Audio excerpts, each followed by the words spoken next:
Anyway, enough of that. Let's do some arpeggiating. Let's do some arpeggiating. Let's do some arps.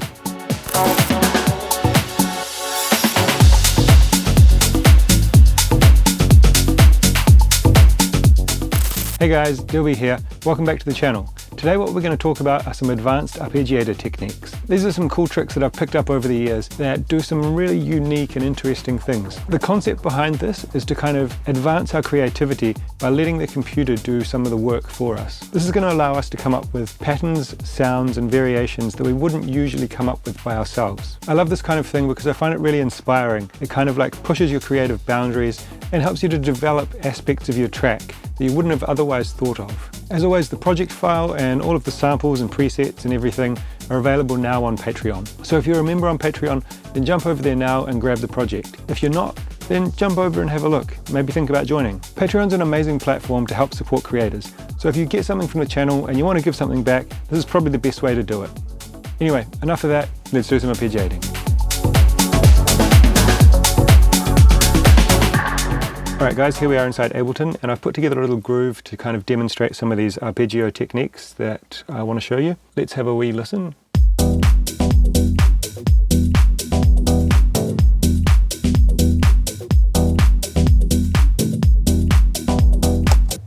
Cool. The first technique I want to show you is using an arpeggiator with percussion. What I've got here is a drum rack, and I've just added in randomly single hit percussion sounds from my sample pack. Let's have a listen. Turn that on.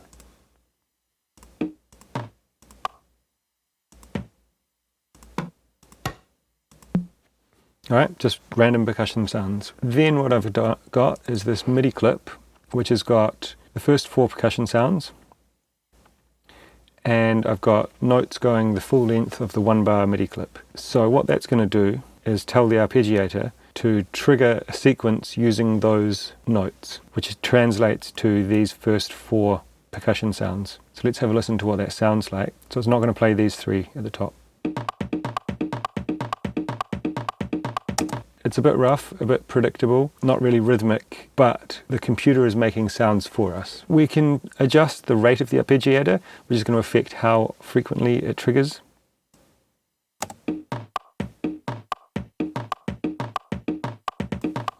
And we can also adjust the style here, which is going to dictate the sequence that the arpeggiator is going to generate.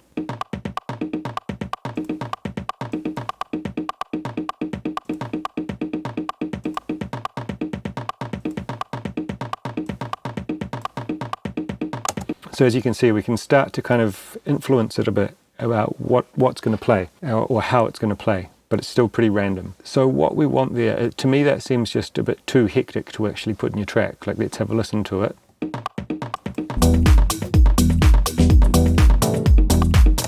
Sounds like shit. Okay, so what we want to do is add in some rest notes there. So I've got this next MIDI clip where I've added in 4 notes that are assigned to the drum rack in positions where there are no drum sounds assigned. So when one of those notes is triggered by the arpeggiator, it's going to play nothing or a rest. So let's have a listen to how that sounds. So because that's playing up, that's going like da da da da da da da, and all of those rest notes are one beside the other. So that's creating the same rising annoying sequence that we had before, and then a silence. So what we want to do is like interchange those, which we can do by using the style, right?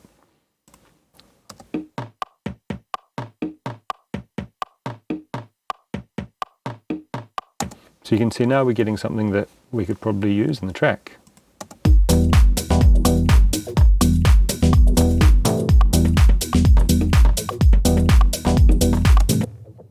Doesn't sound perfect, but it sounds a lot more usable and a lot more kind of natural than before. So again, we can try different settings.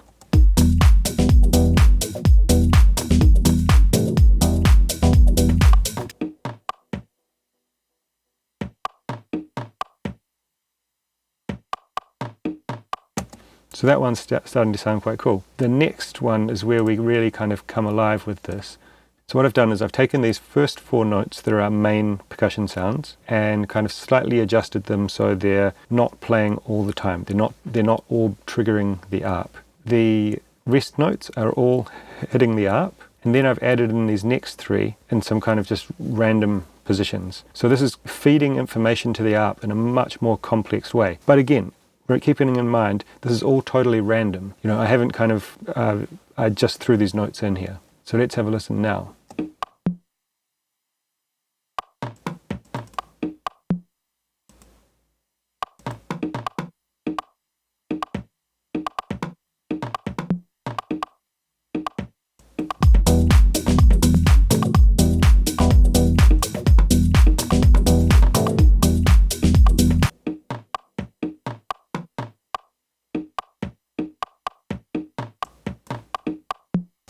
So you can see this is kind of like, it's quite random, but there's something usable coming out. I'll turn this melodic loop off.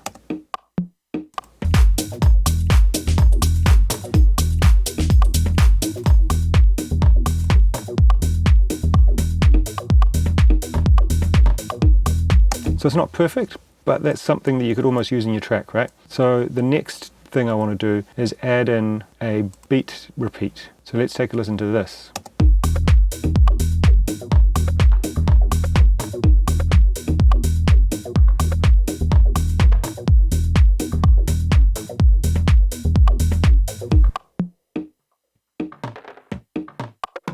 So that's now become like this really interesting percussive texture and percussive like loop that I've got no idea how I would recreate that if I was just trying to like program it, right? Then of course to make it sit in the track, we can add in a bit of LFO tool, a bit of sidechain.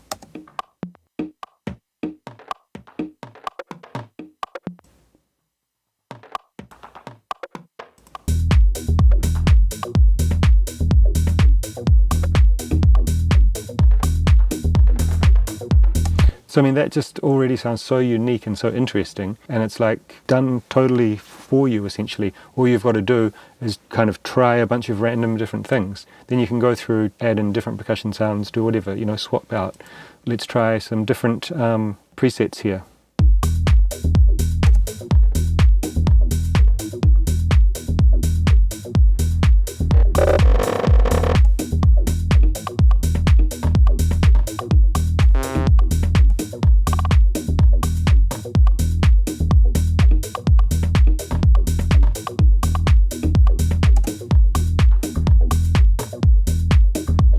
There's something pretty special about that ear pusher one. So amazing. I love this kind of technique. You're basically just having the machine do something for you. You know, you're not having to kind of go, oh, how do I do that? Or what should I do?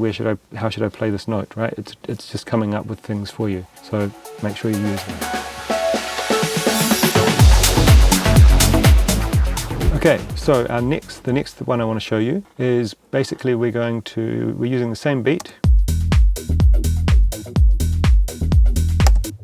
And I've got this diva here with a plucky sequence here called sequencer, and I've just got a single note in the key of the track, and it's playing 16th notes, so that's going to sound like this.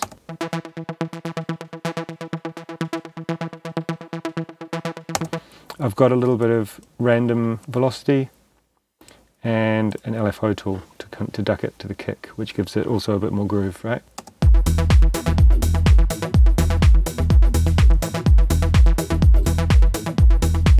We've got here velocity sensitivity on the volume amplitude and the filter envelope amount. So that's creating variation on each of those hits. But what we can do here, that's really cool, we can grab that and you can just kind of play along if you've got a MIDI controller, or you can just program it in with your mouse. But let's have a listen to when we automate this rate.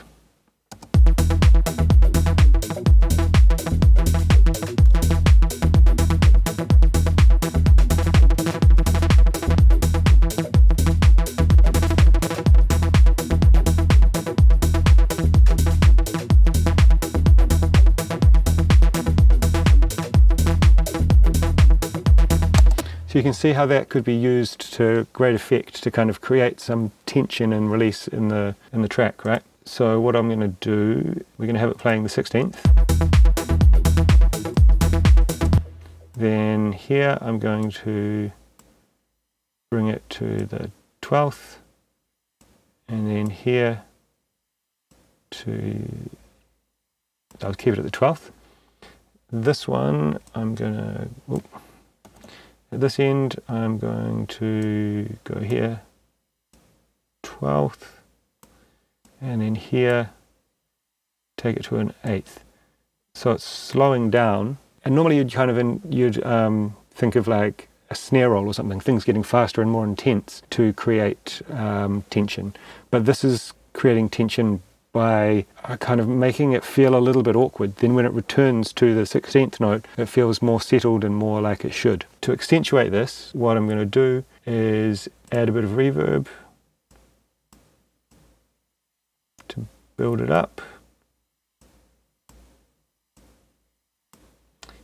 And let's have a listen to that.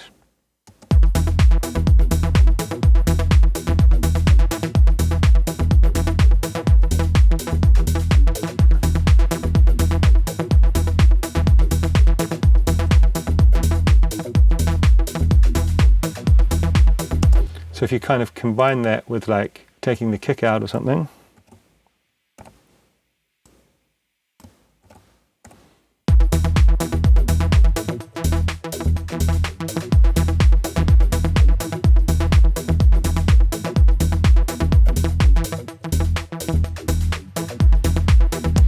so you've got like a cool element in there that you're helping to like really influence the tension and the energy within the track. And it's not like a riser effect or something. It's something unique that you can also like change the cutoff or do other things too. So a really cool tip there.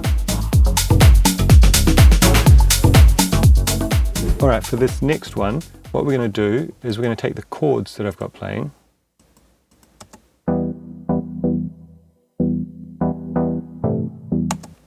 and we're going to take that MIDI clip and we're going to copy it to this pluck.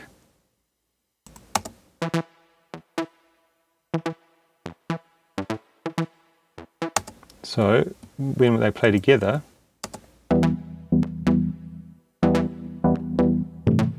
so that's kind of something that's much more interesting than it was before, right? But it still works. If the chords work, then that will work, right?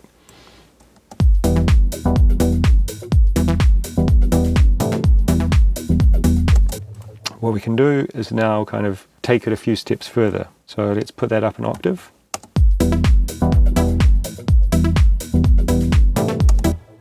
And then we can change this to converge and diverge, or even let's try random.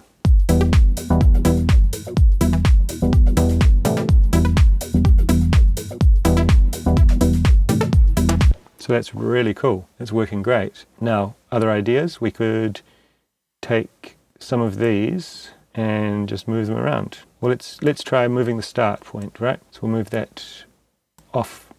So this arpeggiated sequence is going to start playing a little bit after the chord, but it's going to play the same notes as the chord.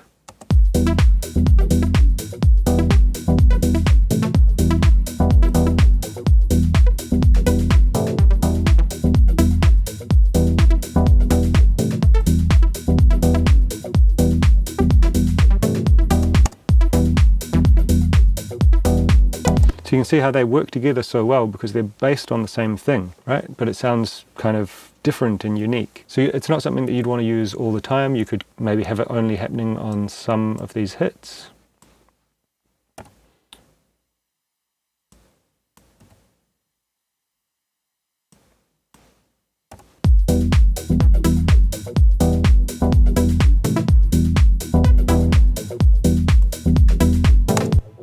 Then we can also extend this out.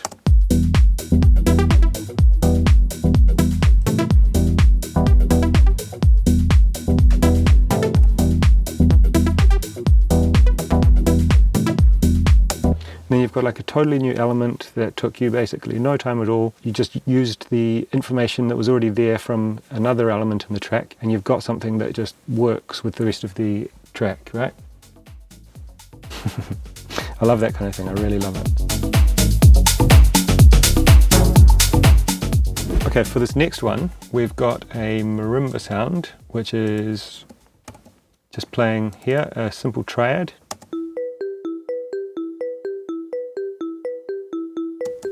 nothing that crazy, even less crazy if we put it onto up or down.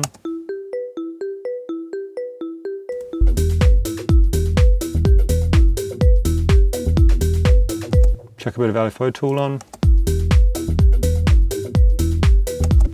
Amazing. I love, that simplicity works really well. You can also obviously change these notes around to anything that's in the scale of what you're working. So if I chuck that there, this is going to create a much more kind of dissonant, kind of melodic house techno kind of vibe.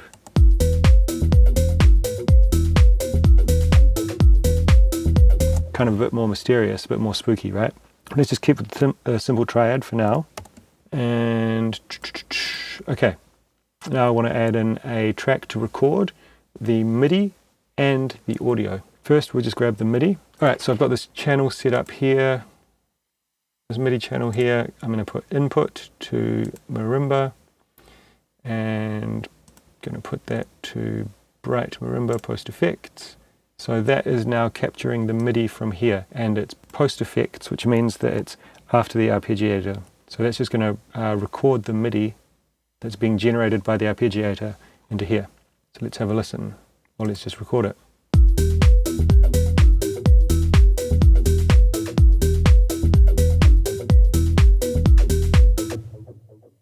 Cool. So now I'll consolidate that.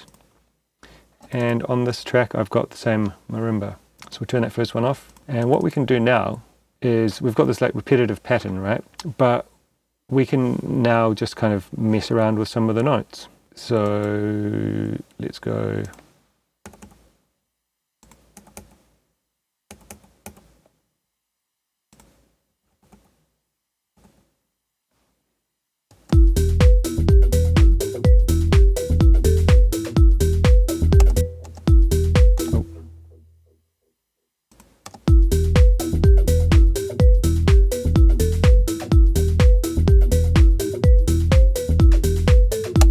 So it's kind of like the same simple, repetitive thing, but now we've just added in a few random variations that make it more interesting and kind of keep the listener engaged. You could do this exact same thing, but over 4 bars or over 8 bars or 16 bars, and just those little tiny subtle changes keep it going. But it took no time at all, took no effort. This also gets to the next level when you start using a more complex pattern.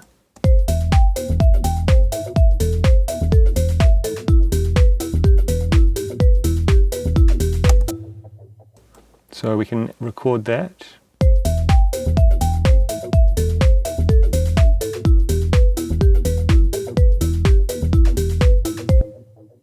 And let's take that MIDI, keep it there. And now we will turn this to off. Okay, so with this one, let's again just move them around maybe some octaves.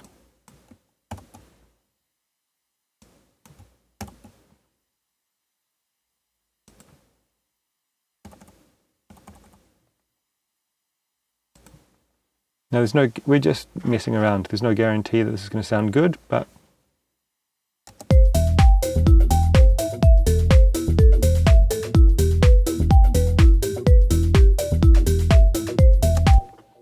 with this you can really start to kind of create some quite complex and interesting rhythms. So the next recording idea is that we're going to take the original marimba part and record the audio. So for this one, I think I'm just going to use the more complex progression and I'll just copy this over here, move it over here, and then let's set up an audio recording track, and we're going to change this to input from Marimba. Where are you? There. Auto record arm, and then let's record the audio.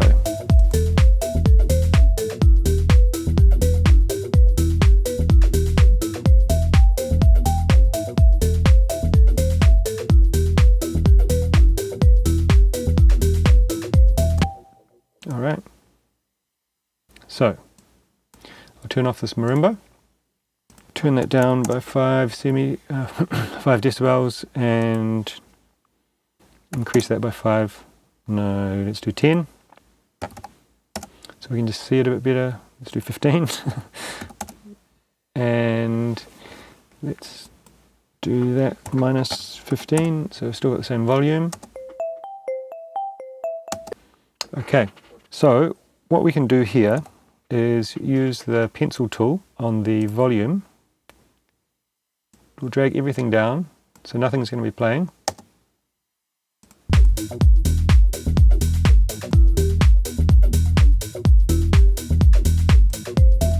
So already I heard like an interesting kind of rhythm there.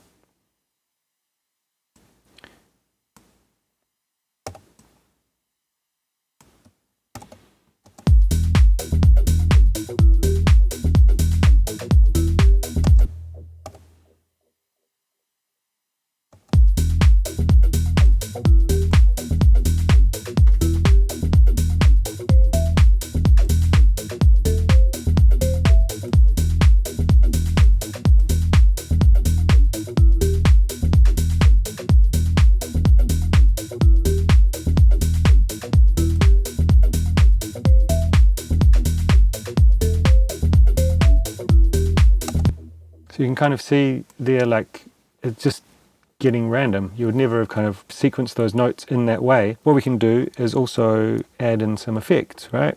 Let's grab a echo and chuck a ping pong on here.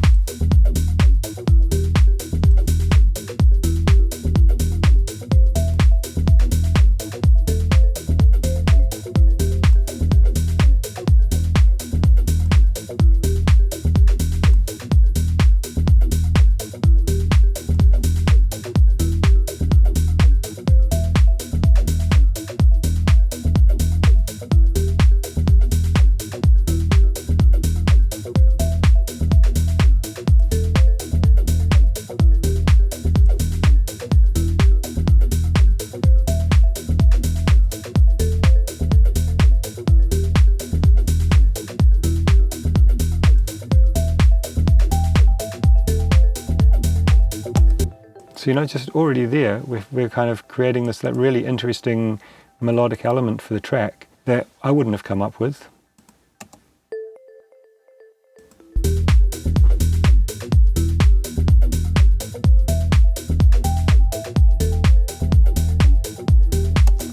Then you can get more crazy with it. What about a beat repeat again? Try ear pusher again.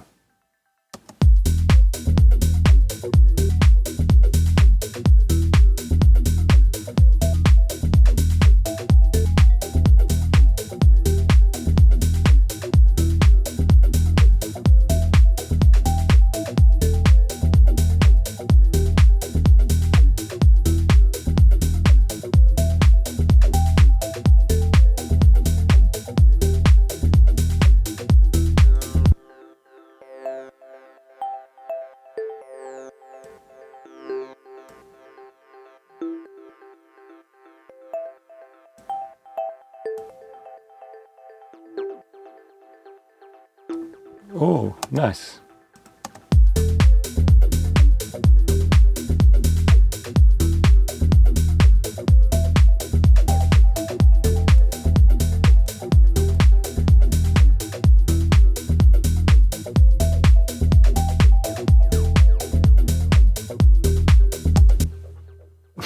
You know, this is like not something that you would program normally, right? I love this kind of thing. Absolutely love it. You can probably see here there's like almost endless possibilities. It's just a matter of like trying things, trial and error, have some fun, and like just get stuck in. Love it.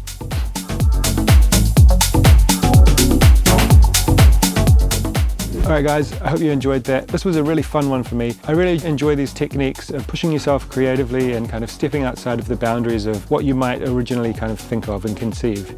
You can probably see that there's so many opportunities to expand on this and other applications that you can use it for in your kind of creative techniques. As I said at the start, the project's available on Patreon, so go grab that and you've got a kind of head start to get in there and get experimenting. If you like the sound of the beat in there, then you probably really like this video. It's about deep minimal house in the style of like Archie Hamilton, Tom, that type of thing.